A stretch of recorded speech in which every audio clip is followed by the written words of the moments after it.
Buenas tardes, bienvenidos y bienvenidas a esta sala de columnas del Círculo de Bellas Artes.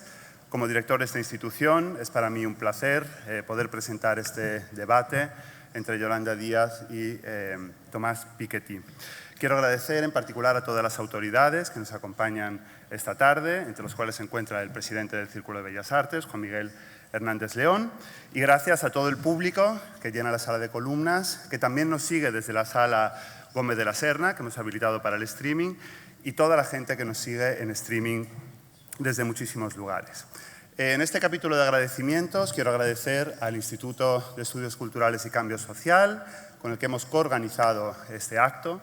Es una institución, es un instituto con el que compartimos muchas cosas, pero sobre todo compartimos una visión de la cultura justamente al servicio del cambio social, al servicio de la consecución de una sociedad más igualitaria, más libre y más justa, y por eso quiero agradecer al Instituto su trabajo conjunto en las últimas semanas para organizar este acto. Gracias también al Instituto francés, que colabora, gracias al cual es posible la traducción y que recibió con entusiasmo desde el principio esta idea cuando se la lanzamos.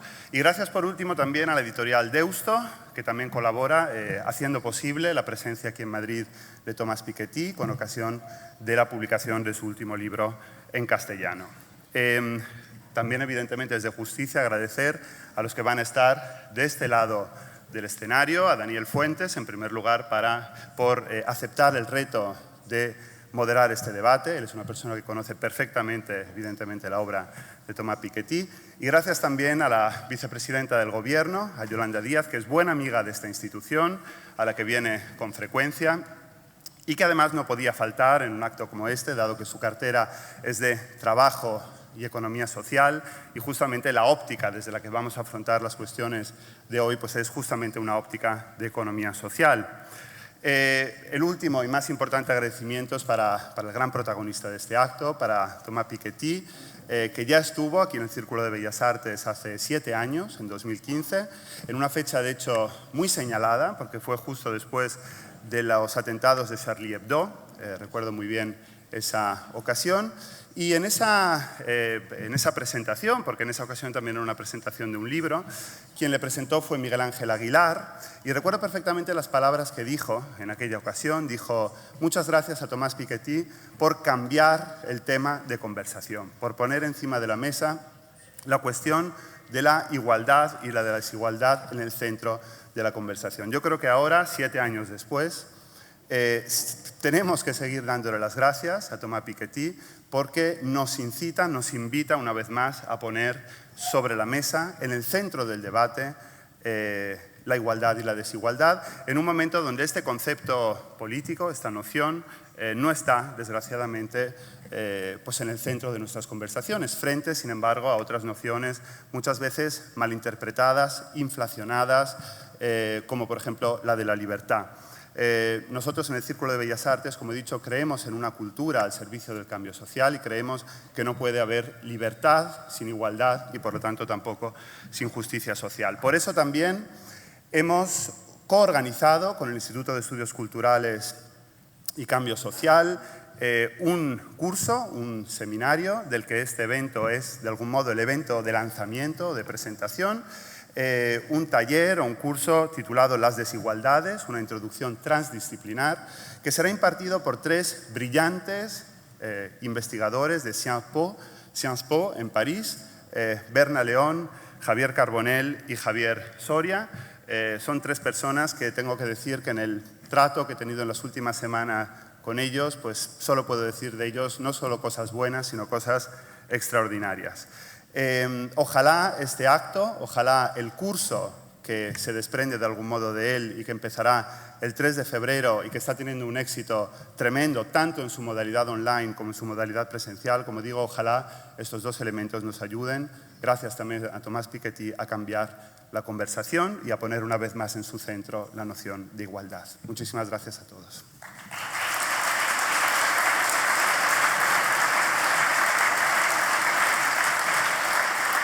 Y ahora tiene la palabra Manuel Romero, coordinador del Instituto de Estudios Culturales y Cambio Social.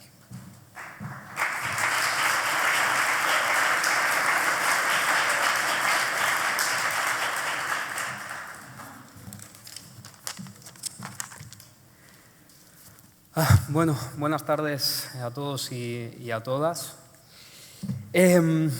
Muchas gracias, Valerio, por las palabras y por lo que comentabas, que creo que son dos cosas que son cosas que compartimos tanto el Instituto de Estudios Culturales como el Círculo de Bellas Artes. Y bueno, yo quería hacer algunos agradecimientos, tal y como ha hecho Valerio, espero no extenderme demasiado. Pero antes quería pedir disculpas. Quería pedir disculpas a toda la gente que no ha podido entrar y que se ha quedado fuera y que nos está viendo desde el streaming. Quería saludar también a la gente que nos está viendo en la sala de arriba, que se ha habilitado también para el streaming. Quería pedir disculpas porque ha sido un desborde absoluto. A la misma vez que nos pone muy contentos y muy contentas saber que hemos organizado un acto como este y se ha llenado de muchísima gente, también nos entristece saber que hay gente que no ha podido entrar. Así que bueno, sin más dilación voy a dar paso a los agradecimientos,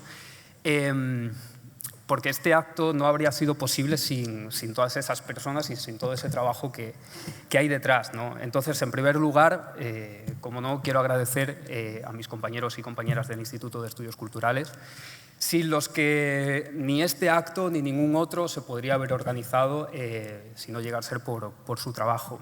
Quería dar las gracias también, como había dicho Valerio, a Berna León, a Javi Carbonell, a Javier Soria, que además de unos profesores brillantes, como decía Valerio, son unas personas también extraordinarias y con una capacidad de trabajo alucinante. Y también organizativa a la hora de sentar gente, una cosa que yo no sabía. Quería dar las gracias también, por supuesto, a todo el equipo del Ministerio de Trabajo y Economía Social. Quería hacer una mención especial a Rodri y a Carlos, que también son amigos y que han demostrado durante estas semanas que dentro de ese equipo hay una capacidad organizativa y una inteligencia completamente abrumadora. Quería dar las gracias también, por supuesto, a Valerio por acogernos con tantísimo cariño y con tanto entusiasmo cuando lo propusimos hacer esta coorganización del seminario entre Javi, Berna y Javi, el Instituto de Estudios Culturales y el Círculo de Bellas Artes.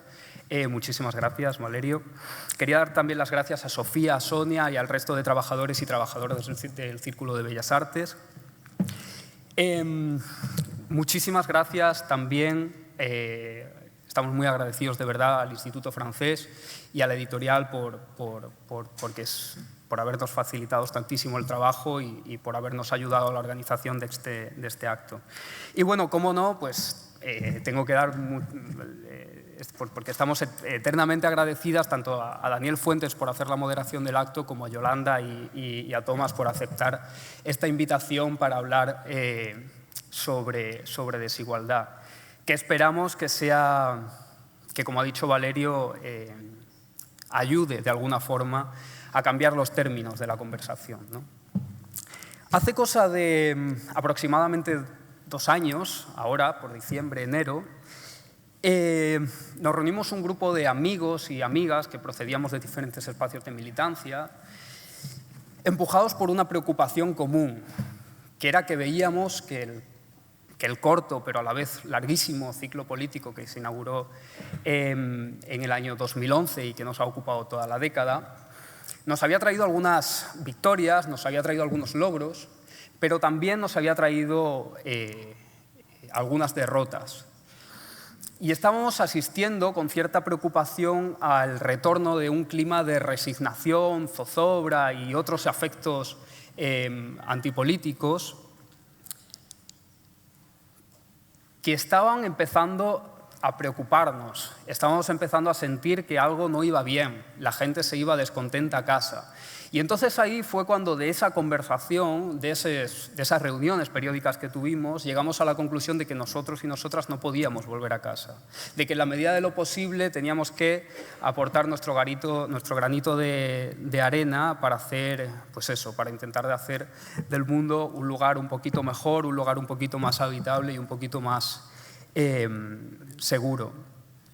Todos estos compañeros y compañeras habíamos compartido, como digo, militancia, habíamos compartido muchas reflexiones, muchos debates, Y habíamos compartido, como decía, también esa firme voluntad de transformar las cosas, de hacer las cosas de otra manera, ¿no? Entonces, decidimos que quizás era el momento de echar a andar e intentar, como decía Valerio, recoger todo ese trabajo, todas esas tareas pendientes todas esas tareas pendientes del trabajo cultural que habían quedado por el camino. Y es así, en este marco, que es donde nace el Instituto de Estudios Culturales y Cambio Social, y es así también en este marco que decidimos organizar este seminario sobre desigualdad y este acto de presentación sobre desigualdad para intentar, una vez más, como decía Valerio, intentar cambiar los términos de la conversación. Así que, bueno, sin más dilación, le doy paso a mi compañero y amigo Berna León, que va a presentar el seminario con más detalle. Y nada, daros las gracias a todos y a todas por venir y a todas y todos los que nos estáis viendo en casa. Muchas gracias.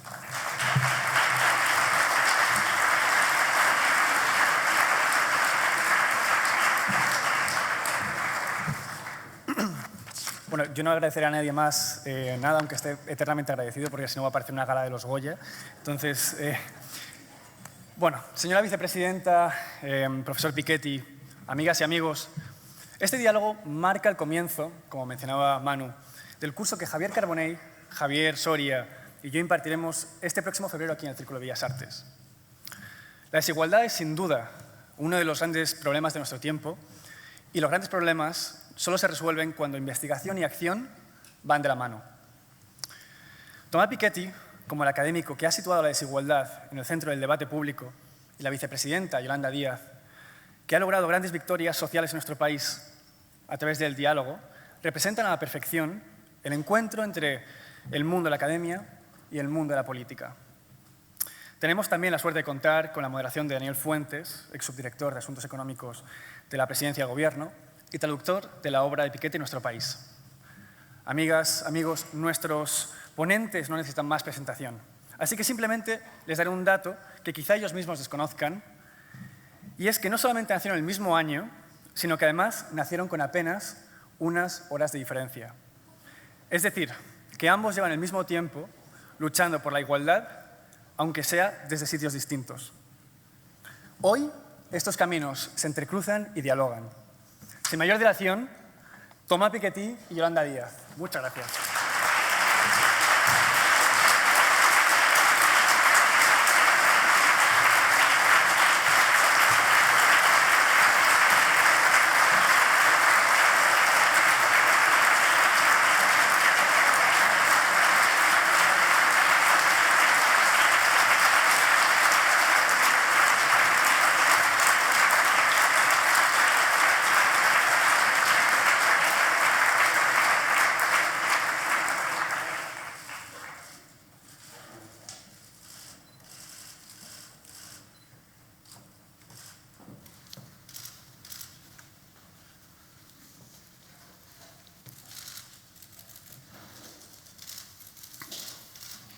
Bueno, creo que se me oye bien. Ya entramos en materia. Ya me voy a saltar más agradecimientos, más introducciones. Creo que nos conocemos suficientemente. Y voy a empezar por un comentario muy sencillo, que es retomar el título de la última obra de Thomas Piketty, que es extraordinariamente simple, pero muy descriptivo. Es una breve historia de la igualdad. Y no sobra ninguna de las palabras. Es una historia. Piketty no titula la historia, ni titula historia de la igualdad, sino una historia. Es la historia que él ha escrito desde su perspectiva, con la información que está actualmente disponible, tanto geográfica como temporal, y por supuesto esto no cierra la puerta a que se puedan escribir otras historias de la igualdad. Es una historia. Es historia, para los que se preocupen sobre si es un libro que está al alcance de todos o no. Es que no soy economista, ¿puedo leer el libro? Por supuesto, es un libro accesible. Es un libro breve, como indica el título. No os asustéis todos aquellos que hayáis querido abordar la lectura de Capital e Ideología y sus 1200 páginas. Encontraréis muchos de los elementos de ese libro, especialmente de la primera parte, la parte más histórica, en esta obra que tiene una finalidad más divulgativa más de un público generalista, sin perder el rigor, yo diría que casi enciclopédico, que caracteriza los trabajos de Thomas Piketty. Y además, fijaos que no habla en el título, podría haberlo titulado Una breve historia de la desigualdad. Sin embargo, he elegido la palabra igualdad. Hay un mensaje en positivo, es un libro relativamente optimista, a pesar de que diagnostica los problemas y dificultades, es un libro con vocación optimista. Si hay dos palabras que recorren toda la obra de Thomas Piketty, no solo esta última, sino las anteriores, yo creo que son fácilmente identificables. La primera es la palabra ideología. La palabra ideología que aparece en el título de una de sus grandes obras, Capital e ideología. Y esta es la primera pregunta que yo quería plantearle. ¿La ideología resta valor al análisis económico? ¿Un economista está haciendo un trabajo de menos valor porque lo aborda desde una perspectiva ideológica? ¿O cómo lo ves? Porque es, sin duda, una de los a priori sobre el trabajo de Piketty, es que es muy ideológico. Muchas gracias primero por esta invitación, gracias a todos los organizadores. Yo estoy muy contenta de poder hablar con Yolanda Díaz. Te he traído una copia de este libro. En una palabra, vengo de un país, en Francia, donde la izquierda se pelea mucho, hay mucha división.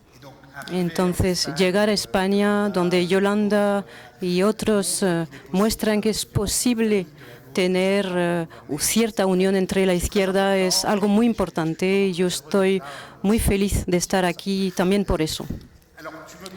Me planteas esta pregunta. Gracias, Daniel, por tus traducciones de mis libros. Es algo increíble. Me planteas la cuestión de la ideología. Yo intento hacer un trabajo que es primero un trabajo histórico. Mi trabajo es recolectar datos históricos sobre los ingresos, el patrimonio, los niveles educativos, las formas de desigualdades a través del tiempo, a través de las sociedades. Es una investigación que es muy factual, muy empírica. Y al mismo tiempo soy consciente del hecho de que para encontrar el nivel ideal de igualdad y de desigualdades en una sociedad es algo que nunca encontraremos un consenso sobre esta cuestión, porque los trabajos históricos pueden permitir precisar las cosas, pero siempre existirán conflictos ideológicos alrededor de la estructuración de las sociedades. Yo no me quiero colocar fuera de este debate. Yo soy parte del debate como todo ciudadano. Intento aportar más elementos históricos gracias al trabajo que hago. Es una suerte porque cobro por este trabajo y es verdad que en este nuevo libro existe este mensaje muy optimista que se apoya sobre la historia. A pesar de todo, a lo largo de estos 2 últimos siglos, es un proceso que empieza con la Revolución Francesa, el final de los privilegios de la aristocracia, la rebelión de los esclavos en Santo Domingo y el principio del final de las sociedades coloniales. Tenemos un movimiento hacia la igualdad, un movimiento que pasa por movilizaciones políticas, ideológicas, con siempre conflictos que nunca se acabarán, que seguirán existiendo. Entonces, yo intento dar esta perspectiva optimista y al mismo tiempo realista a través de un movimiento hacia la igualdad que se ha producido y a través de construcciones políticas, ideológicas, siempre imperfectas, que han acompañado este movimiento y que al final han podido permitir este movimiento hacia la igualdad que desde hace 2 siglos es muy impresionante. Y cuando escucho a ideólogos del ultracapitalismo decirme que solo existe un sistema económico posible, es el capitalismo, pues realmente el capitalismo socialdemócrata, el de hoy, no tiene nada que ver con el capitalismo colonial, autoritario, patriarcal de hace un siglo. Entonces, cuando veo las transformaciones que han existido desde hace un siglo, incluso 2, pienso que este movimiento va a seguir de este movimiento de transformación de nuestras sociedades a través de instituciones sociales, construcciones políticas, va a seguir. Y esa conclusión que hago no es una llamada a conformarse con la situación presente, al revés, es un llamamiento para seguir la lucha, pero sobre una base histórica concreta, precisa, que nos puede permitir seguir con esta lucha.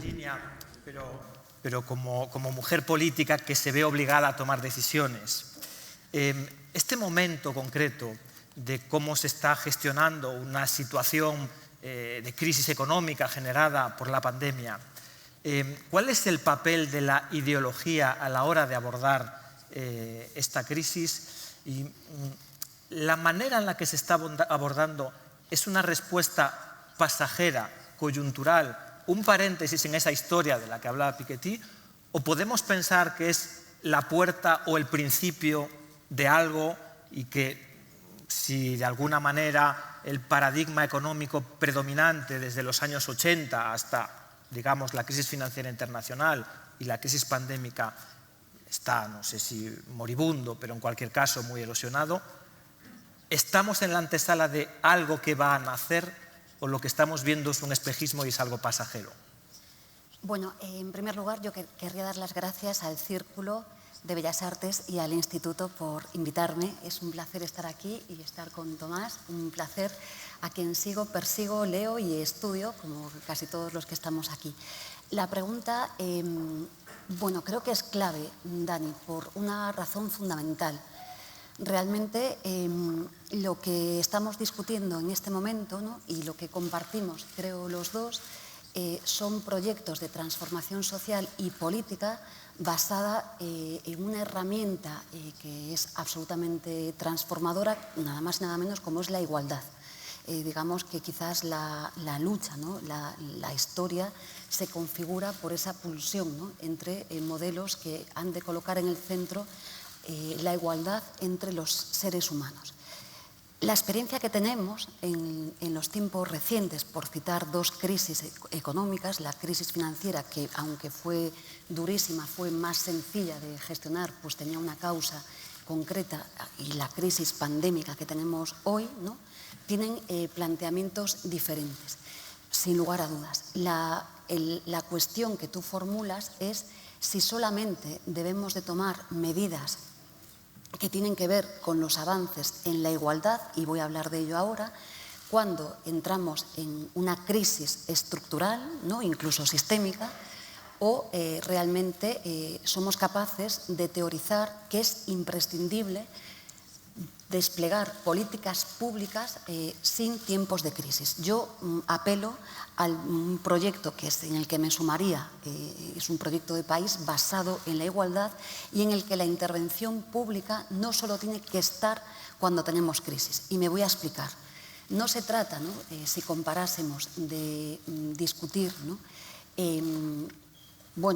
si el modelo social que estamos desplegando ahora, con unas políticas de rentas radicalmente diferentes, las hacemos ahora porque estamos en crisis o las incorporamos a nuestra democracia de manera normal.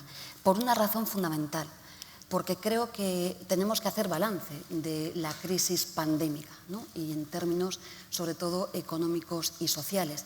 Y quizás el primer balance que yo he hecho cuando vi con mi equipo y con Nacho Álvarez cómo en un día se desplomaban en España casi 800.000 puestos de trabajo, la pregunta que nos tenemos que hacer, y fue lo que vivimos, es que realmente toda esa literatura de los fines, ¿no?, que vivimos durante el siglo XX realmente era falsa. Llegaron a teorizar el fin de la historia, llegaron a teorizar el fin del trabajo, y creo que en esta enorme crisis tocamos, ¿no?, hicimos realidad la caída, el desplome, ¿no?, absoluto de un Estado social que, por ejemplo, en nuestro país es muy débil, siempre fue débil, y un Estado social que en el conjunto de Europa es más fuerte que el nuestro, pero es muy débil.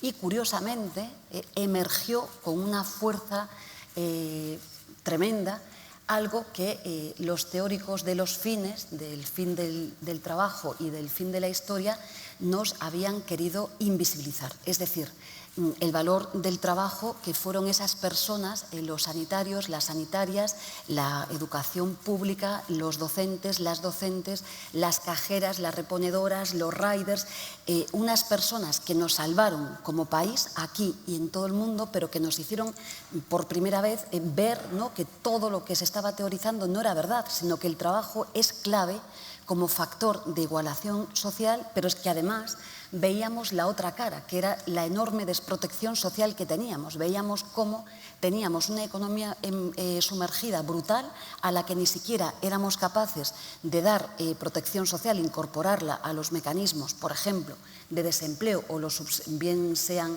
prestaciones o bien sean subsidios, o incluso esa imagen que yo recuerdo, ¿no?, que era dolorosísima, el valor trabajo con la mayor fuerza que nunca habíamos tenido, ¿no? Y sin embargo, cuando me asomaba en mi despacho, el día, por ejemplo, del 1 de mayo, ¿no?, el Día de los Trabajadores y las Trabajadoras, una Castellana o una Gran Vía absolutamente vacías, cuando el valor trabajo estaba más central que nunca. Por tanto, creo que a la pregunta, los proyectos basados, y lo comparto exactamente, Tomás dice que la igualdad es una opción política.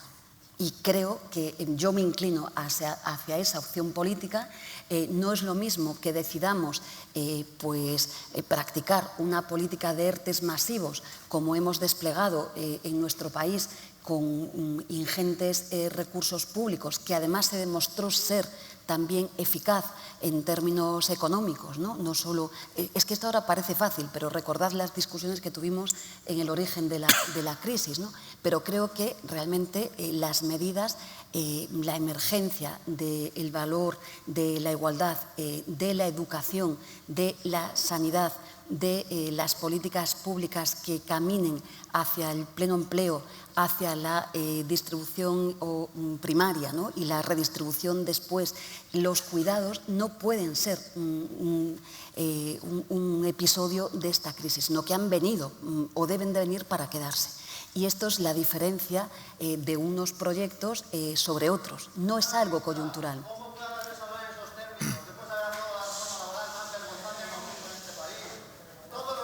Bueno, a ver, por favor. Sí, por favor, no es el foro. Bueno, vamos a esperar un poco. Bueno.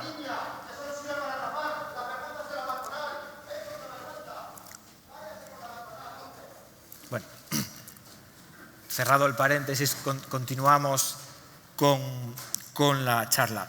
En la misma línea, Piketty repite muy recurrentemente, sobre todo en la obra Capital e Ideología, que hay tres condiciones aproximadamente que definen los grandes cambios sociales, cuando estamos realmente en vísperas de un cambio de época, ¿no? Dice, en primer lugar, tiene que haber una ideología, tiene que haber un sustrato de ideas ordenadas, estructuradas, tiene que haber la posibilidad de experimentar a escala real, de llevarlas a la práctica.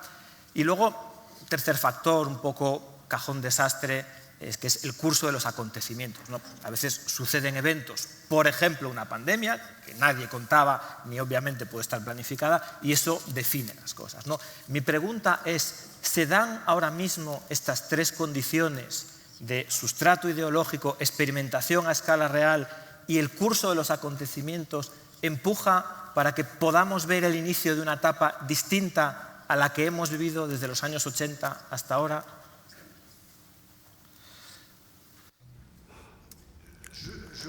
Creo que todavía no hemos llegado a eso, pero siempre existe el principio de algo, siempre existen cosas muy interesantes. Yo soy muy optimista y creo que siempre hay muchas sorpresas en la historia. Sin embargo, creo que el trabajo ideológico, el trabajo sobre las ideas, la reflexión sobre el sistema económico que queremos, el nuevo modelo de organización de nuestras sociedades, este trabajo solo está empezando de nuevo.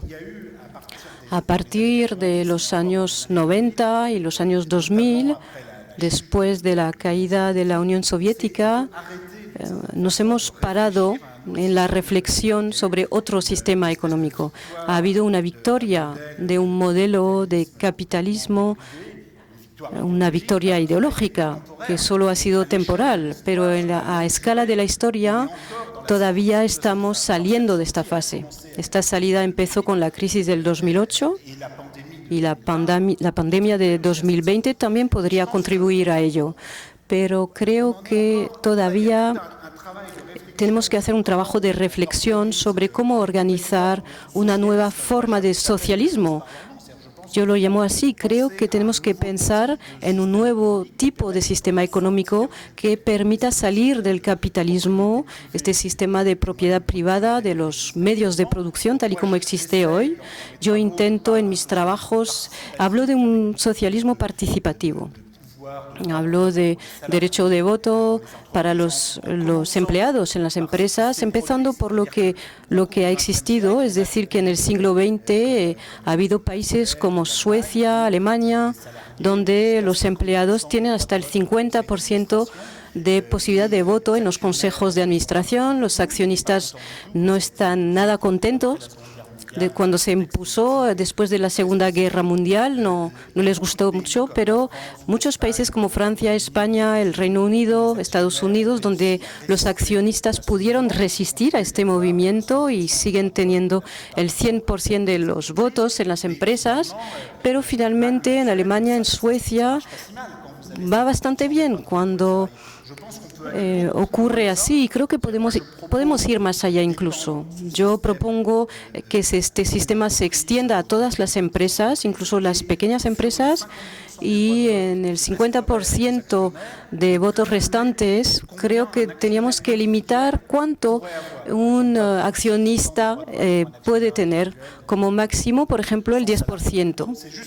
Solo es un ejemplo, pero creo que hay otras reflexiones sobre la circulación de la propiedad a través de un impuesto progresivo, pero ese compartir el poder dentro de las empresas cambiaría las cosas, yo creo, de manera importante y permitiría salir de una organización un poco monárquica de la economía con una concentración del poder en algunas personas, algunos individuos que se han enriquecido por muchos motivos, pero motivos que no justifican que conserven el poder hasta que terminen su vida y su familia después de ellos. Entonces, creo que tenemos que reflexionar sobre nuevas formas de socialismo e intento contribuir a ello, pero este debate no se acaba. Tiene que ser un debate colectivo, una experimentación colectiva que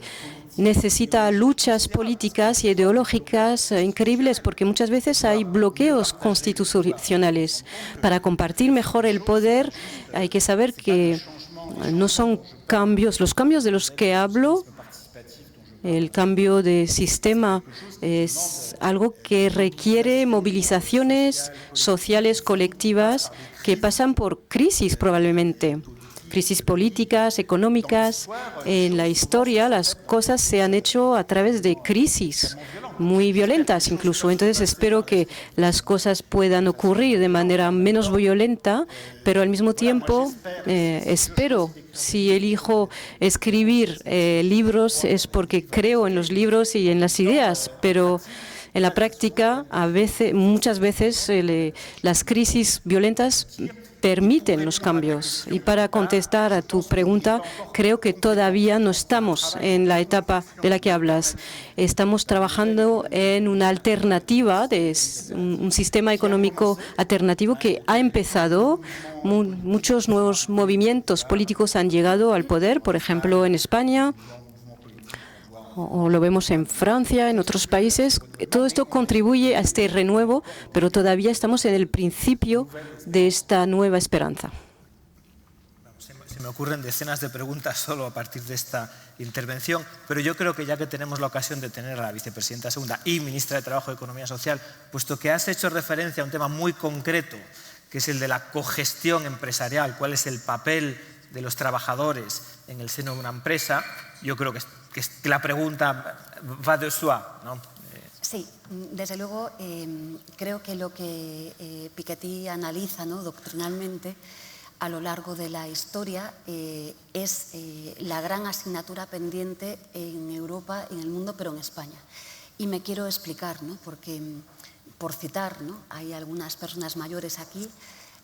Marcelino Camacho, en el debate sobre el Estatuto de los Trabajadores del año 80, que tiene todavía tintes, ¿no?, autoritarios y franquistas, hacía una reflexión y decía que la democracia se había quedado a las puertas de las empresas en nuestro país. Y era curioso que Marcelino dijera esto cuando el artículo 129, apartado 2 de nuestro texto constitucional, habla de la participación de los trabajadores y las trabajadoras en los medios de producción de las empresas. La cuestión es qué ha pasado desde el momento constituyente hasta hoy en nuestro país para que no tengamos ningún despliegue de las fórmulas de cogestión que hay en otros países y que teoriza y que estudia Tomás. ¿Por qué razón? Solo tenemos, digamos, que el sistema permitió, ¿no?, que un despliegue muy ligero, ¿no?, de los trabajadores y las trabajadoras en lo que viene siendo los comités de empresa o los delegados de personal, es decir, en unas tareas concretas de las empresas que tienen que ver con los derechos de control, de información y demás. Pero ¿por qué no permitió nunca, daba igual quién gobernara, la democracia en el seno de la empresa? El modelo que tenemos actual, voy a hablar de España, es lo que Romagnoni describe muy bien, ¿no?, como una empresa monárquica. Esto es lo que tenemos hoy, ¿no? Y yo creo que la clave es que caminemos, y ya os anticipo que este año vamos a trabajar en esto con los equipos del Ministerio de Trabajo y Economía Social, en la democracia en la empresa, en la participación de los trabajadores y las trabajadoras, pero por algo fundamental.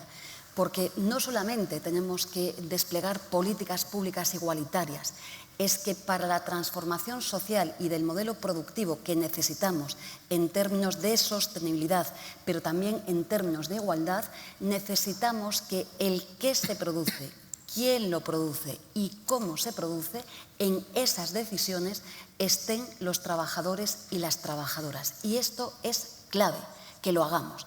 Voy a poner un ejemplo que siempre pongo.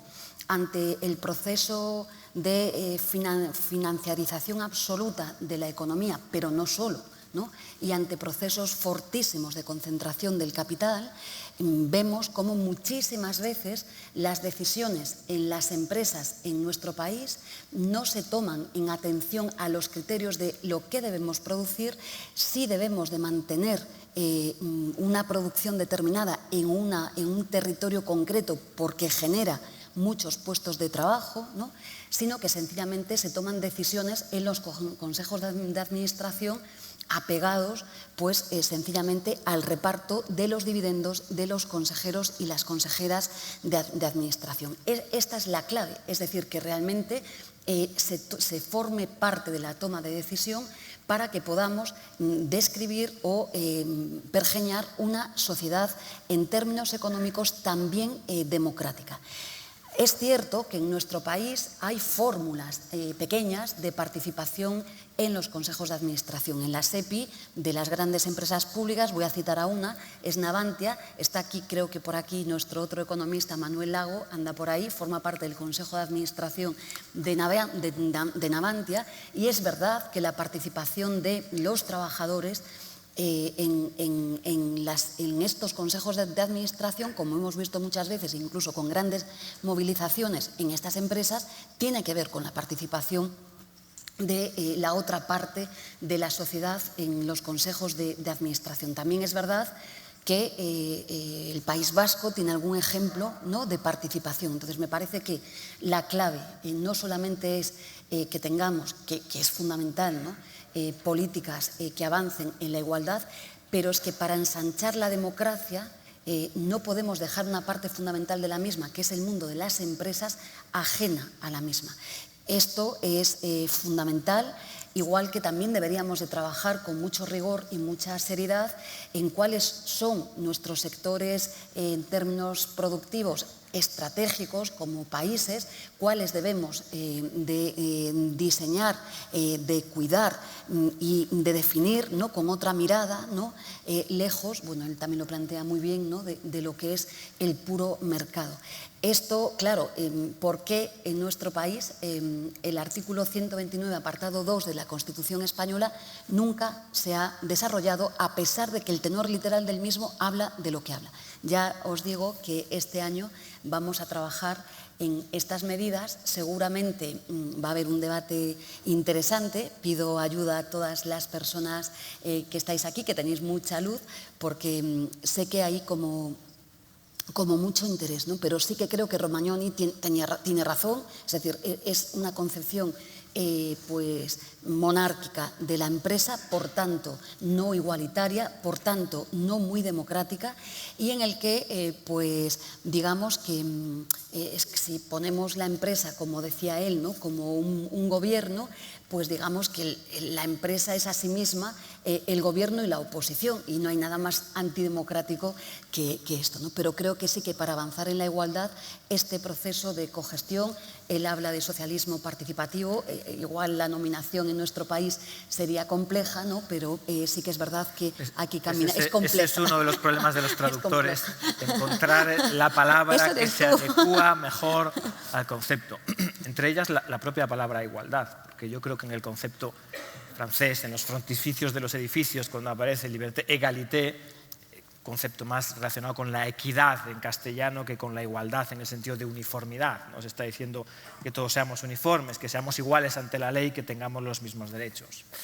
Bueno, ha salido la palabra ideología, ha salido obviamente igualdad, ha salido trabajo, pero nos hacen falta herramientas para cambiar y para avanzar en esta dirección.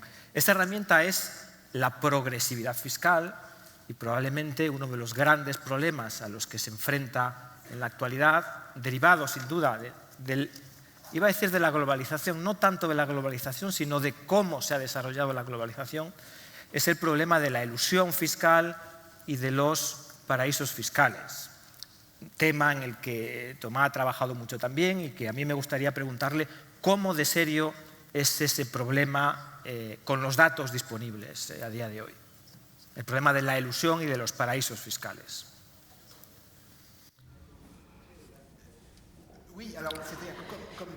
Como lo decías, el problema no es la globalización como tal, es la manera con la que la hemos organizado. Hemos inventado un sistema legal internacional a nivel europeo, y también Europa ha extendido eso a nivel mundial, un sistema legal sorprendente, porque hemos creado un derecho casi sagrado para personas que pueden enriquecerse utilizando el sistema educativo de un país, el sistema de salud, las infraestructuras de un país, y estas personas pueden darle a un botón y transferir los activos, las riquezas acumuladas hacia otra jurisdicción, hacia otro país, y nada está previsto para seguir a estas personas, para que contribuyan a la financiación de lo público, gracias al que han podido enriquecerse. Y después de poner en marcha este sistema legal muy sofisticado, tenemos responsables políticos que dicen al público, bueno, no sabemos dónde está el dinero. Vamos a tener que poner impuestos a las clases populares, clases medias, que no pueden desplazar sus empresas fácilmente. Y después nos sorprendemos de que la gente no les guste la mundialización, de que las clases populares no quieran Europa. Hemos creado una máquina que es una forma de nuevo poder censitario para los que poseen capitales para las grandes empresas que pueden escapar al derecho común, que pueden escapar a los impuestos de derecho común. Hemos creado este sistema e intentamos hacer creer que este sistema tiene algo natural e ineludible. Entonces, realmente es una creación muy sofisticada de un sistema legal con tratados redactados para permitir eso. E incluso llegamos a explicar a la gente que quizás existen problemas en estos tratados, pero así son las cosas. No podemos cambiar nada si no hay unanimidad. Entonces tenemos que seguir con estos tratados durante 50, 100 años, esperando la unanimidad. Esto no tiene ningún sentido y tendremos que salir de eso. Concretamente, la libre circulación de los capitales, sin contrapartida en cuanto a justicia fiscal, regulación a nivel medioambiental, a nivel social, es algo imposible, es algo que no puede seguir existiendo. Entonces, los países que eligen gobiernos para salir de ello tienen que ir hasta el final de su camino para salir de ahí.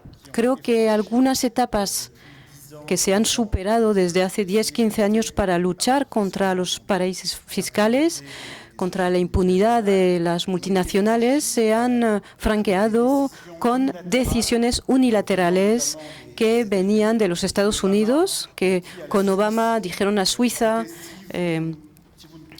si no transformáis vuestro código bancario, si no transformáis las informaciones sobre los americanos, quitamos las licencias a los bancos suizos. No estaba previsto en los tratados internacionales, no estaba previsto en los tratados de libre circulación de los capitales. Y si Alemania, Francia hubieran dicho eso a Luxemburgo, Irlanda o Suiza, estos países podrían decir: estáis violando los tratados de libre circulación de capitales en la Unión Europea. No podéis hacer eso. Realmente Estados Unidos lo ha hecho y Suiza tuvo que decir, bueno, tenemos que reescribir nuestro código bancario. Y en cuanto a las multinacionales, los debates que han existido, si no hubiera habido una decisión unilateral de Estados Unidos sobre los ingresos de algunos bancos de Suiza, pues yo creo que no habría pasado nada. Europa en estos debates ha tenido un efecto más bien negativo. Biden también tenía problema de mayoría en su Congreso. No podemos esperarlo todo de Estados Unidos porque tiene un sistema político muy corrompido, muy corrupto, y si esperamos que las luces vengan de ahí, pues creo que vamos a esperar mucho tiempo. Pero Biden estaba preparado para poner unas tasas más elevadas, más allá del 15%, estaba hablando del 20-25%, y Macron, Merkel han dicho, bueno, esto es muy elevado, 20-25%, creo que debemos limitar a 15%, y en Irlanda eran 12%, entonces casi no había diferencia para Irlanda, y ya hay muchas excepciones previstas, entonces casi no se ha cambiado nada al final. Y para terminar sobre este tema, creo que la única manera de avanzar es si de manera unilateral los gobiernos en Francia, Alemania, España dicen, bueno, nosotros cuando hay filiales de multinacionales francesas, alemanas, españolas en Irlanda o en otros países que solo pagan el 12% o 15% si quieren exportar sus bienes y servicios hacia Francia, y que pensamos que el impuesto adecuado es el 25 o 30%, creo que la diferencia, lo que no se ha pagado, pues que lo paguen directamente estas empresas cuando quieren vender sus bienes en Francia. Y creo que es la única manera para incitar a los demás países, los socios europeos, para que suban hacia tasas más realistas. Porque la pequeña empresa de Madrid, un pequeño restaurante o un taller mecánico, pues le gustaría pagar el 10 o el 15% de impuestos creando una filial en Irlanda, pero es imposible. Si sumáis todos los gastos que tiene una empresa, pues vais a pagar el 20, 25, 30%. Entonces, si las multinacionales que puedan crear filiales y paraísos fiscales, yo creo que no podemos seguir así. Para resumir, tenemos que salir del marco legal totalmente irresponsable, que es casi un poder censitario que está en marcha desde los años 80, y creo que necesitaremos que los países de manera individual puedan transgredir algunas reglas, incluso en Europa, para empujar el cambio. Es verdad que es mejor hacer coaliciones entre España, Francia, Italia, Alemania. Siempre es mejor hacer las cosas juntos, pero no podemos esperar ser 27 para avanzar, y ni 200 países en el mundo. Es clarísima, es recurrente en todos sus escritos, y yo no me resisto a preguntarle a la vicepresidenta, que es claramente una defensora del pacto, del acuerdo, de la negociación, una y otra vez, si comparte esa visión de que a veces para avanzar hay que romper un poquito, salir del cascarón y hacer un poco el cavalier seul, el camino solitario, y esperar que eso... Sí, sin lugar a dudas, sobre todo porque, complementando lo que decía Tomás, y ahora voy a poner algunos ejemplos en España, hemos asistido a un proceso de desfiscalización absoluta en la que sencillamente para que hablemos de Estado social y que hablemos de sanidad pública y de educación como herramientas de igualación social, es que necesariamente tenemos que hablar de ingresos públicos. Esta es la cuestión. No hay nada más claro, ¿no? No hay nada más que interceda en la vida de los seres humanos, aunque a veces nos lo quieran tecnificar y alejar los ingresos públicos, los tributos, los impuestos. No hay nada más que determine la vida de la gente como los impuestos. Yo voy a decir con claridad, ¿no? Que me parece, y compartiendo la tesis de Tomás, y es que no hay proceso ni proyecto social de emancipación y de igualación que camine hacia la igualdad sin la progresividad fiscal y, por tanto, con un Estado social fuerte. Hablo de España, ¿no? Creo que para configurar un proyecto político o social, esta medida, este planteamiento, no solo tiene que ser pedagógicamente activo, sino que tenemos que ir con una enorme valentía a explicarle a la gente lo que necesitamos. No hay igualdad sin impuestos. Necesitamos ingresos para que nuestros hijos e hijas tengan escuelas públicas de calidad, o para que tengamos sanidad pública de calidad, o para que tengamos profesores y profesoras, o en fin, facultativos o jueces o inspectoras de trabajo en condiciones dignas. Hablo de España. ¿Cómo es posible, ¿no?, que desde el año 79 hasta hoy los tipos máximos en el impuesto de la renta eran en el 79 del 65,5% y hoy, a día de hoy, es del 45%? ¿Por qué razón? ¿Cómo es posible? Antes preguntabas, ¿las políticas públicas que desplegamos en tiempos de crisis tienen que ser coyunturales o han venido para quedarse? Yo digo, despleguémoslas, porque nunca en nuestro país se han desplegado. Es más, incluso las fuerzas de izquierdas tienen miedo a hablar de esto. Y la cuestión no es caer en el marco de la derecha, la cuestión no es subir los impuestos, la cuestión está en quién paga impuestos. Y yo me atrevo a decir que en mi país y en el mundo los hiperricos, que los hay, asistimos a una auténtica deserción fiscal. Es más, la percepción, no solo percepción ciudadana en términos demoscópicos, sino con datos. A Tomás le gustan mucho más los datos que a mí, ha escrito 1.200 páginas, todas ellas plagadas de datos, ¿no? Pero por dar datos, la realidad es que el impuesto de la renta de las personas físicas en nuestro país es un impuesto sobre los salarios. No hay nada más que ver los datos de recaudación. El 80% de de recaudación de este impuesto es sobre las rentas salariales. Por tanto, no hay nada más injusto en una sociedad ni menos democrático que decirle a nuestro país, y me atrevo a decir que en general en la Unión Europea, que quien está soportando la escuela pública, la educación pública, la dependencia, los cuidados que no tenemos de manera pública, pues los hacen, como una vez más, los trabajadores o las trabajadoras. Pero no solo eso, me hago una reflexión más. ¿Alguien en nuestro país comprende por qué razón las SOCIMIs, ¿no? las sociedades que gestionan un derecho fundamental como es la vivienda, tienen un tipo impositivo de 0? ¿Por qué? ¿Cómo se explica? ¿Hay algo más injusto y más desigual? ¿Cómo es posible que un trabajador o trabajadora que tiene una nómina con 1.000 euros, ¿no? La realidad de nuestro país, aporta y apoquina a los ingresos fiscales de nuestro país cantidades elevadísimas, y las SOCIMIs tienen un tipo impositivo de 0?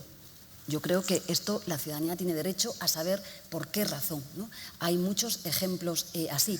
Por dar otro dato, hablaba Tomás de las tecnológicas. Algún día tenemos que hablar de lo que está pasando con las enormes corporaciones multinacionales en nuestro país. Por dar otro dato, en el año 2019, las grandes tecnológicas en España sufragaron en concepto de impuesto de sociedades, escuchemos, 30 millones de euros. Aquí hay muchos economistas, solo digo que se compare cualquier empresa española, cotejen ustedes lo que han sufragado en concepto de impuesto de sociedades y lo que están tributando las grandes tecnológicas, pues 30 millones de euros, no una, sino todas ellas. Por tanto, creo que el discurso de un proyecto, desde luego, de político y social en el que yo trabajo, y me siento muy próxima a Tomás y creo que a mucha gente en este país, es que hay que ir con un discurso y unas políticas públicas fuertes en materia tributaria. E insisto, no se trata de hablar de subir o bajar impuestos, es que ante la deserción fiscal de los ricos, que además hay que decirles a los hiperricos, claro que ellos no necesitan el Estado social, si lo sabemos bien, pero es que los hiperricos, las grandes corporaciones, tenemos que conformar, claro que sí, un nuevo contrato social que con las nuevas características, con los jóvenes dentro, con las políticas sostenibles dentro, con las mujeres dentro, por supuesto que sí, pero es que ellos tienen que formar parte de los proyectos de las sociedades que tenemos. Si no hablamos de esto, pues nos vamos a equivocar. Y luego creo que si la ciudadanía supiese lo que está pasando, pues se sorprendería. Termino con otro dato más. ¿Por qué en nuestro país, igual que pasa en las relaciones laborales, en el trabajo en España, que esta es la pregunta que yo me he hecho reiteradas veces junto con mi equipo desde que hemos llegado al Gobierno, por qué durante más de 42 años tenía un déficit, una anomalía brutal el trabajo en nuestro país?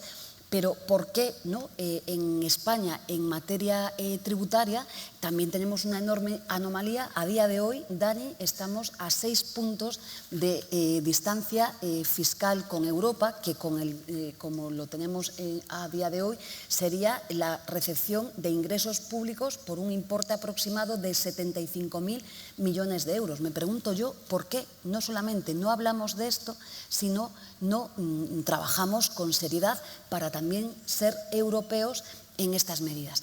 Por hablar claro, es decir, ¿cuándo vamos a plantear, bien sea en solitario, en colectivo, mancomunadamente, como fuere, con discursos fuertes, para conseguir una fiscalidad común en el seno de la Unión? ¿Para cuándo vamos a trabajar sobre estas cuestiones? Y termino. El trabajo en España está delineado con una legislación del siglo XX, lo que quiere, imaginaos lo que esto supone, pero es que la legislación tributaria en España está pensada para una realidad económica, y también en Europa, no solo en España, también en Europa del siglo XX, es que no tiene nada que ver. Por tanto, desde luego, tenemos que también ir a la ofensiva con nuevas políticas que acomoden la realidad de los ingresos públicos a la realidad económica actual y, por supuesto, lo que ya es evidente, también traducir, ¿no?, la fiscalidad, por supuesto, justa, la fiscalidad socialmente igualitaria, la fiscalidad que ha de ser feminista, la fiscalidad que tiene que ser verde y, en fin, un montón de realidades más. Pero yo termino diciendo, hay una anomalía fiscal en nuestro país, hay deserción fiscal de los hiperricos, no es justo que sea la renta de los trabajadores los que soporten por excelencia el Estado social en nuestro país y, desde luego, creo que un proyecto transformador tiene que poner el acento aquí. Los tributos es la educación, la sanidad, la investigación, es la ciencia, es todo en cualquier país y, por tanto, tiene una centralidad absolutamente extraordinaria. Piensa, Dani, cuántos discursos se han dado en nuestro país sobre esta materia. ¿Cuántos? ¿Quién tiene? Solo escuchamos a la derecha, hay que bajar impuestos, da igual lo que pase. Si hay una crisis brutal, pues porque hay crisis. Si no hay crisis, hay que bajar también los impuestos. La alternativa que se ha diseñado ha sido la más injusta a través de los impuestos indirectos, ¿no? Y esto, ya digo, daba igual, ¿no?, quien gobierne en nuestro país. Bueno, pues yo creo que esto es lo que diferencia y comparto absolutamente las tesis de Tomás. Si queremos un proyecto social ergo político basado en la igualdad, en el frontispicio tiene que estar una propuesta de fiscalidad absolutamente igualitaria, y a día de hoy no lo es. A veces me sorprendo porque escucho a pequeños empresarios y autónomos, compañeras mías, abogadas o procuradoras, y están todo el día protestando por los impuestos, ¿no?, pero dicen que, bueno, asumen la lógica de las grandes empresas, ¿no? Y digo yo, pero si es que son también las pequeñas empresas las que les pasa exactamente igual que a los trabajadores, las que están soportando una absoluta desigualdad de aportación a nuestro país. Por tanto, creo que no se puede hablar de igualdad sin hablar de tributaciones justas y, desde luego, ya no voy a citar nuestro texto constitucional porque creo que en su artículo 31, digo el creo irónicamente, nos habla de estas cosas. Sin duda, uno de los temas más llamativos cuando se leen los trabajos de Tomás, justamente el repaso histórico a los tipos marginales máximos de los principales impuestos, tanto sobre renta o sobre capital, en los distintos países donde hay evidencia, ¿no? Ahora me voy a poner en el papel, en el abogado del diablo. ¿Qué le decimos a los economistas que cuando escuchan que hace 30, 40, 50, 60 años, en este periodo que llamamos los 30 gloriosos, desde el final de la Segunda Guerra Mundial hasta la crisis del petróleo de los años 70, donde nacen las clases medias, que justamente fue un periodo caracterizado por tipos marginales muy elevados y crecimiento muy elevado? ¿Qué le decimos al economista que nos dice me da mucho miedo estos tipos marginales tan exageradamente elevados de los que habla Piketty, porque creo que eso es una involución, porque creo que van a pesar mucho sobre el crecimiento y porque van a llevar la igualdad más allá de lo deseable? A la vista de los datos históricos, ¿qué le podemos decir a ese economista temeroso, desconfiado de esas tesis?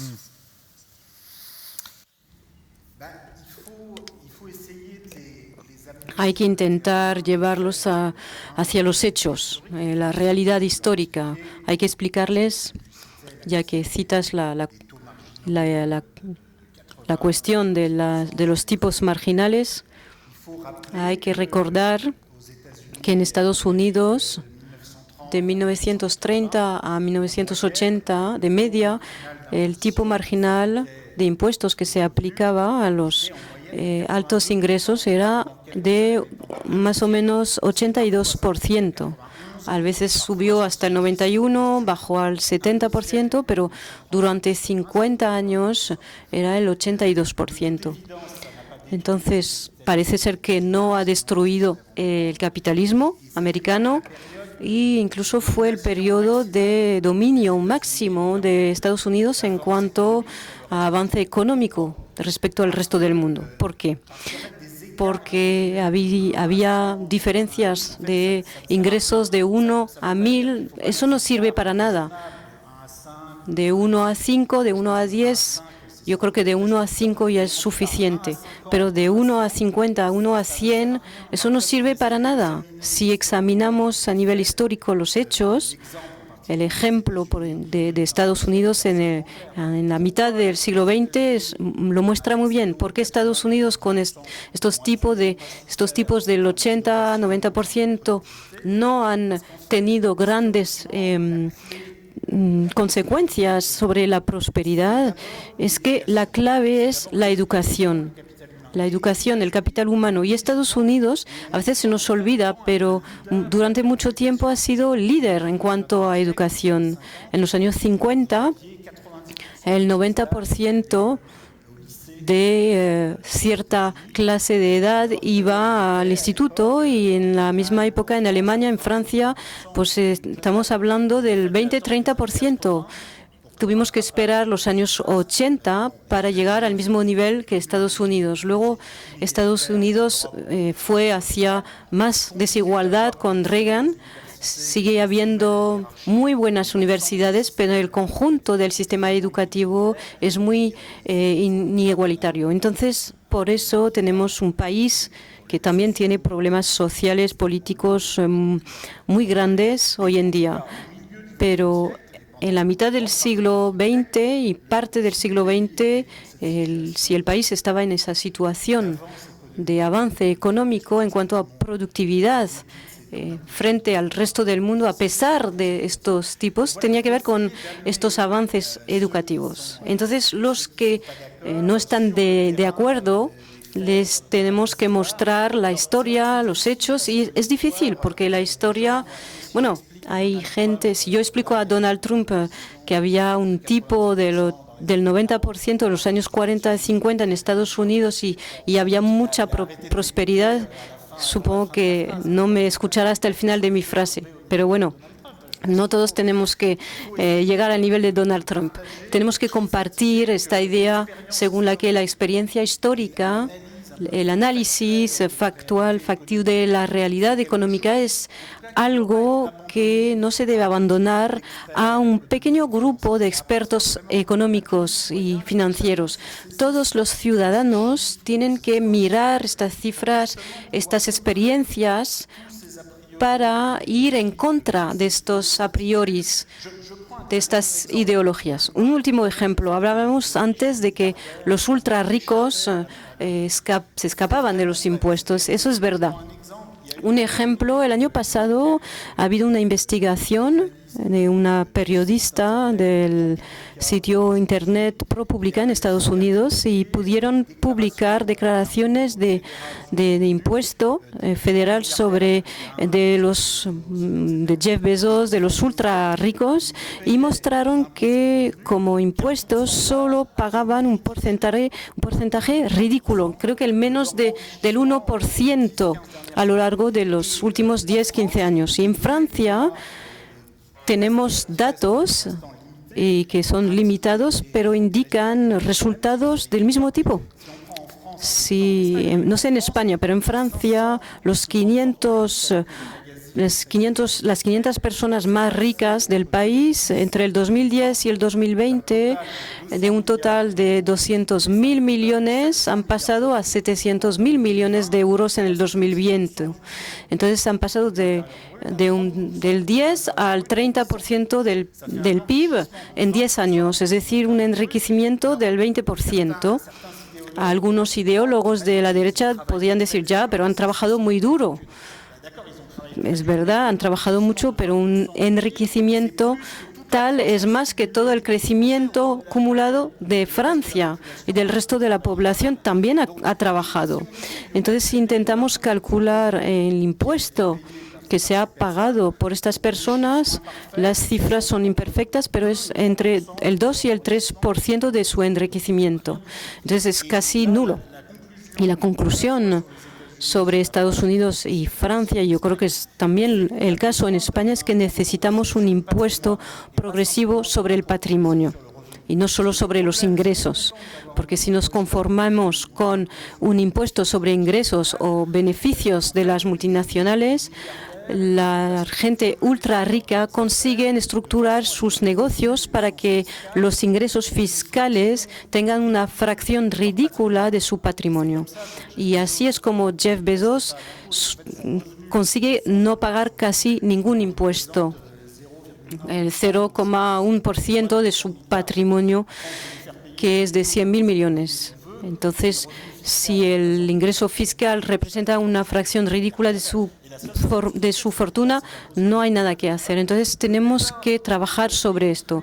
El debate en Estados Unidos, de hecho, está evolucionando, pero no hay que esperar que Estados Unidos vengan a salvarnos. Los países europeos tienen que actuar de manera individual en Francia, en España, y nos tenemos que dar un marco democrático común. Yo he propuesto que algunos países, España, Francia, Italia, Alemania, creen una asamblea europea con diputados que puedan, si hay una mayoría, que puedan tener un impuesto común para los ultra ricos. Si no hay mayoría, no haremos nada, pero al menos si un día tenemos una mayoría para eso y que esta asamblea existe, podremos hacer cosas en común. No esperemos que los 27 países estén de acuerdo. Podemos hacer cosas desde ya. Y España, Italia, Francia son países que representan el 80% del PIB de la zona euro. Son solo 4 países, pero tienen su importancia. Puesto que lo citas, pero antes de empezar, un par de preguntas sobre Europa. Como lector, he tenido una curiosidad cada vez que veo los gráficos de estos tipos marginales, y cerramos este tema, ya digo, y luego vamos a Europa. ¿Existe información estadística no solo sobre el tipo marginal, sino sobre la cuantía, sobre el tramo a partir del cual se aplica ese tipo marginal? Porque mi pregunta, mi curiosidad como lector, es que si existe esa información, puede ser complementaria a la narrativa sobre los tipos marginales y puede arrojar luz precisamente sobre esta cuestión que estabas hablando. No sé si existe ese tipo de información o no. ¿Qué información? ¿Qué cantidad se aplica el tipo marginal pues, del 80-85% sobre la renta en Estados Unidos del que hablábamos antes? ¿Existe esa información en cada país, para cada momento? Intentamos reunir esta información, pero en el caso de Estados Unidos disponemos de la información. Durante este periodo histórico, el tipo marginal era del 82% de media entre el 1930 y 1980.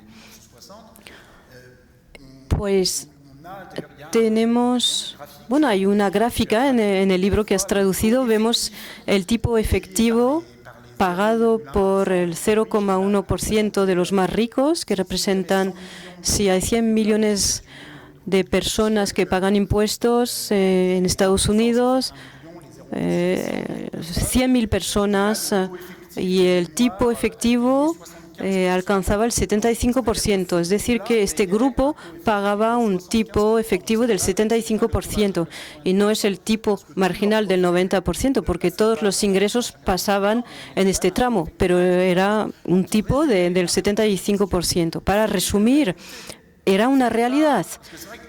A veces la gente piensa que cuando hablamos del tipo marginal en Estados Unidos, la gente decía, pero no se aplicaba a nadie. Sí, se aplicaba a 100.000 personas y la parte que tenían en el patrimonio total era importante, era algo significativo. Entonces, estas experiencias sí están bien documentadas. Yo he reunido datos.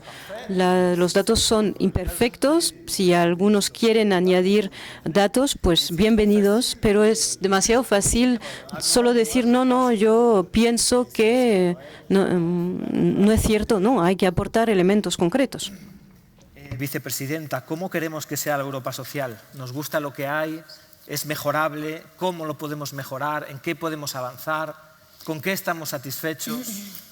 Bueno, hablaba antes, Tomás, de algo que me hace pensar cada vez que voy a la Unión Europea, la Comisión, que es la desafección que podemos causar en el proyecto europeo. Es verdad que tenemos dos modelos de gestión de dos crisis, ¿no? Digamos, el fracaso Trichet, ¿no? Por decirlo así, una gestión de la crisis financiera que fue de absoluto dolor, ¿no? Para las clases medias, trabajadoras, en definitiva, el gran proyecto europeo, ¿no? Muy doloroso. En nuestro país de manera brutal, ¿no? Con políticas basadas en una austeridad absolutamente, bueno, que ha causado desigualdad y ha causado pobreza. Y tenemos la Unión o la Comisión que estamos protagonizando y que veíamos como el año pasado, con debates muy intensos, siguiendo tesis que defiende él, ¿no? Pues ha decidido, bueno, ha aprendido de la crisis anterior, porque por mucho que se resistan, la cuestión es si esto va a ser coyuntural o somos capaces de transformar el proyecto europeo, ¿no? A la pregunta tuya inicial, pero hemos sido capaces, después de una discusión muy fuerte, recordemos el papel que jugó el Gobierno de España con el presidente a la cabeza en aquellas jornadas maratonianas, para ser capaces de dar una salida radicalmente diferente. Ahora bien, ¿qué es lo que está pasando en Europa? Bueno, Europa es un proyecto muy complejo en el que yo creo y apuesto que tiene que bascular de manera firme hacia la Europa social. Si no avanza hacia esa posición, Europa estará en riesgo, sin lugar a dudas. Y no solo en riesgo por los proyectos políticos, ¿no? Del odio y de la exclusión social y del fascismo y de la extrema derecha, sino porque la ciudadanía europea no se va a sentir próxima a ella. Pero creo que Europa tiene que hacer muchas cosas. Hemos de cambiar la arquitectura institucional del proyecto de la Unión Europea. Hablábamos antes, nadie puede entender por qué el pacto de estabilidad, las reglas fiscales europeas, por qué se tienen que adoptar, por qué el requisito de voto tiene que ser por unanimidad. ¿Por qué razón? Me lo pregunto yo. Es que no puede ser, es imposible. Dos, necesitamos proyectos, políticas públicas que caminen hacia la igualdad, por tanto, hacia lo social, compartidas. Antes hablaba de, me parece que de una vez por todas hay que hablar de políticas estructurales, un proyecto de fiscalidad común en Europa, pero no solo eso. Yo, mi última intervención en el EPSCO, defendí en nombre del Gobierno de España, y lo vengo haciendo con bastante fuerza, bueno, pues la necesidad de, y con el comisario Schmit, la última vez que estuvo en nuestro país, de defender no solo el SURE, que está muy bien y es coyuntural, pero que tenemos que tener una prestación de desempleo que ha de ser estructural en el proyecto de la propia Unión Europea. Tenemos que tener una política exterior europea propia. Y algún día tendremos que hablar de estas cosas, digo yo. Tenemos que alterar, recordaba estos días, está aquí Nacho, está Joaquín, la última conversación que tuvimos con Sassoli, sin desvelar nada que no podamos, ¿no? Hablamos sobre las reglas fiscales, el debate actual que tenemos. Claro, ¿el debate cuál es, Daniel? El debate es que volvamos a, unos quieren, ¿no? Volver a las reglas durísimas de la austeridad de Maastricht, otros quieren, bueno, un poco una austeridad, ¿no? Pero con un poquito de rostro humano, ¿no? Con un poco de flexibilidad, y él nos decía, hay que dar este debate con fuerza en el seno de la Unión Europea, por razones bastante evidentes. Es decir, ¿por qué razón tenemos que ir pues a una política de déficit del 3% o lo que sea? ¿Por qué tenemos que, de manera coyuntural solo, suspender las reglas fiscales en la Unión Europea, lo que no quiere decir que no seamos rigurosos en la gestión, en la contabilidad pública, somos rigurosos, pero también depende para qué generamos déficit. Este es el debate de fondo, ¿no? Y desde luego la apuesta que estamos haciendo desde el Ministerio de Trabajo, el Gobierno de España, es ahondar en el pilar social europeo. Es un pequeño paso, pero el 8 de mayo en Porto, el 8 de mayo pasado, ¿no?, cuando se sacó adelante este debate, que es un pequeño paso, pero es un paso, o lo que hemos hecho, que es bastante desconocido, en nuestro Ministerio y el Gobierno de España, junto con el Gobierno belga, y ahora se han sumado algunos países europeos, que es el mecanismo de alerta social europeo. Es decir, la Unión viene funcionando con el ECOFIN, ¿no?, como factotum de todo lo que tenemos que hacer en todos los países. Lo que hemos dicho es, bueno, no queremos que el ECOFIN no tenga ningún protagonismo, pero también queremos que los ministros y ministras de Trabajo y Políticas Sociales de la Comisión pues estemos al mismo nivel. No todo puede ser determinar el futuro de los países en el seno de la Unión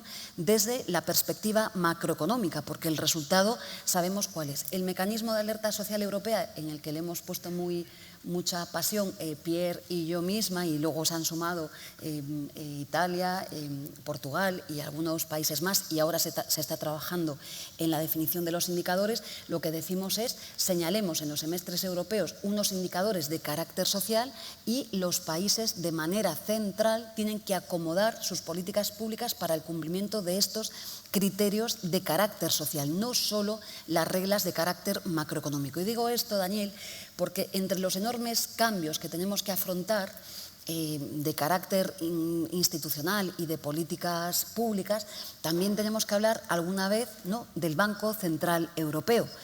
Yo vengo poniendo un ejemplo claro. La Reserva Federal norteamericana, en su mandato, su primera misión está el pleno empleo. Nuestro mandato, el Banco Central Europeo, su primera misión es la inflación. Pregunto yo, haciendo de repregunta la pregunta que me has hecho al principio. ¿Esto va a seguir siendo así?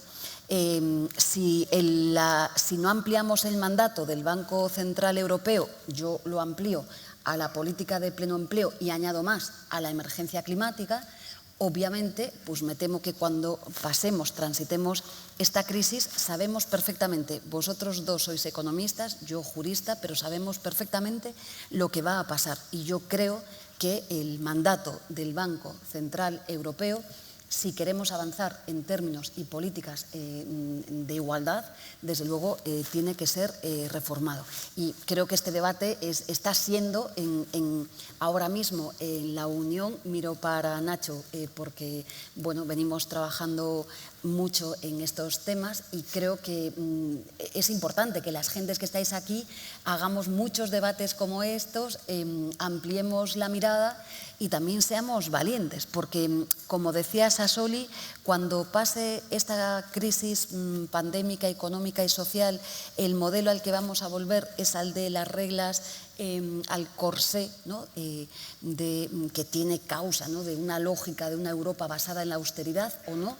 ¿Y va a hablar Europa de políticas diferentes o no? Yo estoy trabajando para esto, estoy volcada en las directivas de, bueno, nuestro país ha sido, ¿no?, pionero, pero tanto de igualdad retributiva cuanto de la directiva de salarios mínimos, que tanto nos ha costado, pero es que también hay que hablar de no solo salarios mínimos, de incremento de salarios en el conjunto de la Unión Europea. Esta fue una de mis últimas intervenciones en el EPSCO, porque realmente, bueno, lo que estamos viendo en el seno de la Unión respecto de las rentas salariales también es clave. Y digo esto porque parte del elemento discursivo de Tomás es justamente no solo la redistribución, sino la distribución primaria. Y esto es otro de los elementos de centralidad que tenemos que poner en el centro de la actuación pública en nuestro país. Yo he tardado 9 meses en subir el salario mínimo 15 euros, no es porque fuera un capricho, no es un capricho, es que el salario mínimo, si vemos también los datos de participación de las rentas salariales a lo largo de la historia en nuestro país, es que la sorpresa es bastante desagradable.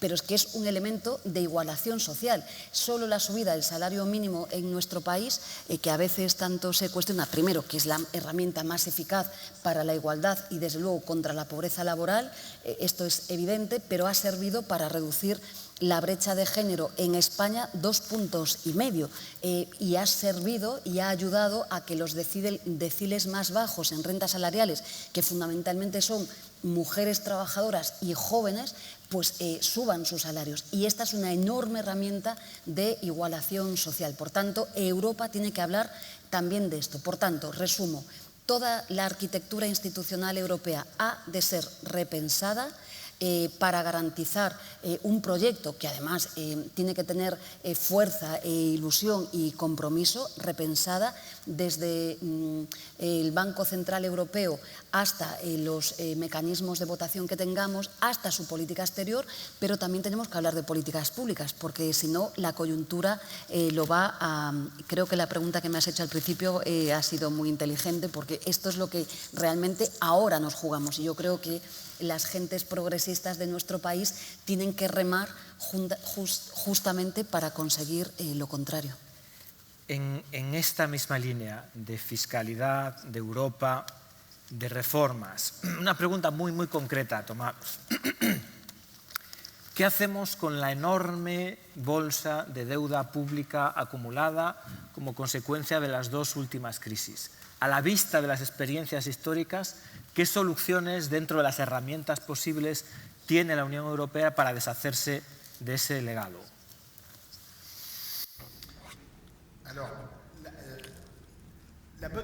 La buena noticia es que ya ha habido crisis de la deuda pública en la historia, incluso más importantes. Y sí, hemos salido de estas crisis. Segundo punto es que hay distintas maneras de salir. Los que dicen que solo hay un método es la austeridad, no es así. En la historia, si examinamos, vemos que hay varios episodios en los que las grandes economías europeas, Alemania, Francia, tienen más del 200% del PIB en deuda pública, más que Grecia hoy, con economías mucho más importantes a escala europea. Y siempre han salido de estas crisis. El Reino Unido ha tenido más del 200% del PIB de deuda, Francia, Alemania, después de las guerras, también más del 200%. Entonces, bueno, ¿qué es lo que podemos retener? Varias cosas. Uno de los casos más interesantes es Alemania, después de la Segunda Guerra Mundial, porque va a poner en marcha, después de la Primera Guerra Mundial, la inflación permitió a Alemania deshacerse de la deuda pública, pero Alemania, después de la hiperinflación de los años 20, todo esto ha tenido consecuencias sociales terribles. Entonces, después de la Segunda Guerra Mundial, el gobierno no quiso retomar como herramienta la inflación, pero puso en marcha un impuesto sobre los patrimonios privados que fue más allá del 50% sobre el stock de los patrimonios más elevados. Durante 30 años, del 52 hasta el principio de los años 80, eso permitió depurar parte de la deuda pública en Alemania después de la Segunda Guerra Mundial. No digo que es el único método, pero es uno de los ejemplos en la historia en el que mejor se ha llevado esta crisis. También es interesante ver cómo a veces hay una anulación de la deuda en Alemania, por ejemplo, después de la reconstrucción del país en el contexto de la Guerra Fría, en el 53, en la Conferencia de Londres. Los financieros, los acreedores mundiales han dicho vamos a anular esta deuda, y es interesante porque oficialmente en aquella época no nos gusta decir que se cancela totalmente. Entonces, en el 53 se dijo, vamos a olvidar esta deuda hasta una posible unificación de Alemania. Pero en el 53 es algo que parecía muy lejano. En el 91, cuando llega la unificación alemana, los acreedores se encuentran y dicen, bueno, ¿qué vamos a hacer ahora con esta deuda? Y, bueno, pensaron en la inflación, piensan que van a cancelar totalmente esta deuda. Entonces, estas experiencias son muy interesantes porque llegaremos a hacer algo así. Yo creo que hoy el horizonte no es esperar la unificación alemana, pero podríamos decidir, por ejemplo, en el contexto actual, hay una diferencia, es que tenemos un banco europeo, es una institución federal europea, es algo bueno, si está al servicio del bien público, de una política climática y social, con una supervisión democrática adecuada, porque no cuando se gestiona tales recursos, cuando tomamos decisiones tan complejas, pues no podemos tomar decisiones con 19 banqueros centrales que se reúnen entre sí. Tiene que ser un debate democrático. Pero si llegamos, y estoy totalmente de acuerdo con Yolanda sobre la importancia de ir hacia esta dirección, si tenemos más supervisión democrática y social del Banco Europeo, si tenemos esta herramienta, podríamos imaginar, ahora hay entre el 20 y el 30% de la deuda pública de la zona europea que posee el banco. El Banco Central podría decir, bueno, yo congelo esta deuda pública,